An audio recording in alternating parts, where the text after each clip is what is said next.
కోరుకుంటాము. పశ్చిమ Godavari Indian red cross society ఆధ్వర్యంలో Bhimavaram town హాల్లో సిపిఆర్ అవగాహన వారోత్సవం, వ్యవసాయ శాఖ మెగా రక్తదాన శిబిరం నిర్వహించారు.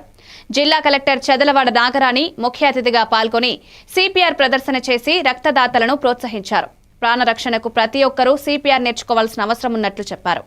రక్తదానం ద్వారా ప్రాణాలు కాపాడే అవకాశం ఉందని, రక్తాన్ని స్వయంగా ఉత్పత్తి చేయలేమని, రక్తదాన శిబిరాల ద్వారా సరైన నిల్వను కల్పించడం ముఖ్యమని తెలిపారు. ప్రతి ఒక్కరూ రక్తదానం ద్వారా మరొకరికి ప్రాణదాతలుగా నిలవాలని కలెక్టర్ పిలుపునిచ్చారు.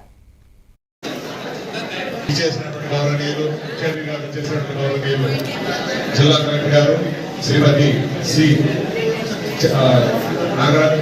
నాగరాణి గారికి మరియు రెడ్ క్రాస్ చైర్మన్ రామభద్రరాజు గారికి, అలానే మన వ్యవసాయ అధికారుల సంఘం జనరల్ సెక్రటరీ ప్రవీణ్ గారికి, వేదిక మీద ఉన్నటువంటి డిఎండిఓ గారికి, ఇతర పెద్దలకి, ముఖ్యంగా ఈరోజు రక్తదానానికి విచ్చేసినటువంటి అందరి మా వ్యవసాయ శాఖ సిబ్బంది, అంతేకాకుండా రైతు సోదరులు, తర్వాత ఇన్పుట్ డీలర్స్, వీళ్ళందరూ కూడా వచ్చినప్పుడు ఈ కార్యక్రమాన్ని ఈరోజు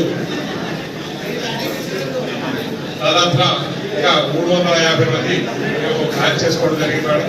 వీళ్ళందరికీ కూడా ఇక్కడ అన్ని వసతులు ఏర్పాటు చేసి దీనికి ఫెసిలిటేట్ చేయడానికి నుంచి డాక్టర్ల బృందము, అలానే రెడ్ క్రాస్ సొసైటీ నుంచి కూడా డాక్టర్లు నిపుణుల బృందం కూడా వాళ్ళ పర్యవేక్షణలో ఈ యొక్క బ్లడ్ శాంపుల్స్ బ్లడ్ కలెక్షన్ అనేది జరుగుతుంది.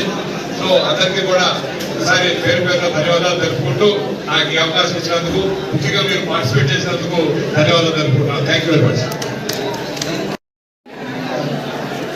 District collector and assistant Shrimati C Nagarani మరియు మా రెడ్ క్రాస్ అలాగే జిల్లా వ్యవసాయ అధికారి గారికి, డిఎండిఓ గారికి, మా రెడ్ క్రాస్ ఫ్యామిలీ మరియు అగ్రికల్చర్ డిపార్ట్మెంట్ క్యాంప్ జరుగుతుంది అంటే డెఫినెట్గా సంథింగ్ స్పెషల్ చేయాలి అని రెడ్ క్రాస్ సంఘం జనరల్ సెక్రటరీ ప్రవీణ్ గారి వేదిక గారికి ఆహ్వానించి ఇప్పుడు ఈ కార్యక్రమాన్ని ఉద్దేశించి జిల్లా వ్యవసాయానికి వారు జగన్ వెంకటేశ్వర గారు వివరిస్తారు. గౌరవనీయులు ముఖ్యమంత్రి గారు చేసినటువంటి గౌరవనీయులు జిల్లా కలెక్టర్ గారు శ్రీమతి సి